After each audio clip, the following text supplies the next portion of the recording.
வெற்றி. இந்த வெற்றி என்னவோ வெறும் 3 எழுத்துல தான் இருக்கு. ஆனா இந்த வெற்றியை அடைய நாங்க முப்பொழுதும் உழைக்க வேண்டும். நான் சொன்ன உடனேயே எல்லாரும் இதை யோசிப்பீங்க.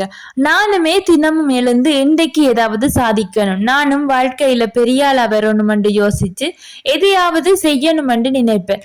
அப்புறமா அந்த நாள் எப்படி போகுதுன்னு தெரியாத அளவுக்கு நான் எல்லாத்தையுமே மறந்து போயிடுவேன். இப்படியே நாட்கள், வாரங்கள், வருஷங்கள் தென்று பாட்டுல போய்விடுது என்று நினைப்பீங்க. ஆனா இதுதான் உங்களோட வாழ்க்கையில வெற்றிக்கான முதல் எதிரி. நீங்க உங்கள்ட்ட இருக்கிற திறமை அது எவ்வளவாகவும் இருக்கட்டும், சின்னனாகவோ இருக்கட்டும், பெருசாகவோ இருக்கட்டும், நீங்க உங்கள்ட்ட இருக்கிற திறமைய பூச்சியத்தில இருந்தே தொடங்குங்க. அந்த பூச்சியம் 1, 2, 5, 10, 100, 100 தாண்டி போகும் வரைக்கும் நீங்க உழைச்சுக்கிட்டு இருங்க. அந்த உழைப்பு உங்களுக்கு நிச்சயம் ஒரு நாள் கை கொடுக்கும். அதை விட்டு என்னட்டு பெருசா திறமையே இல்லை, நான் செய்து எனக்கு என்ன வரப்போகுதுன்னு ஒருபோதுமே நினைத்திடாதீங்க. உங்கள்ட்ட இருக்கிற சின்ன சின்ன திறமைகள் தான் உங்களை வாழ்வில பெரிய ஆளாக்க உதவி செய்யும்.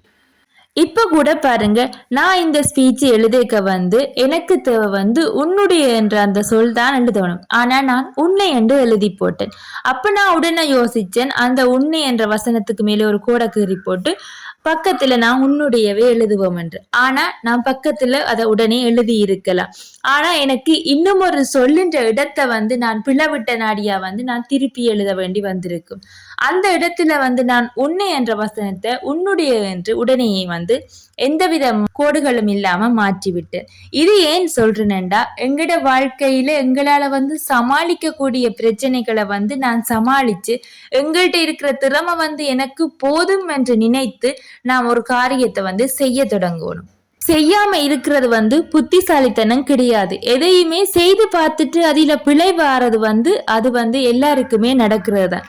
முதல்ல செய்யணும், செய்து பிழை வந்தா அதை நாங்க திருத்தி கொள்ளணும்.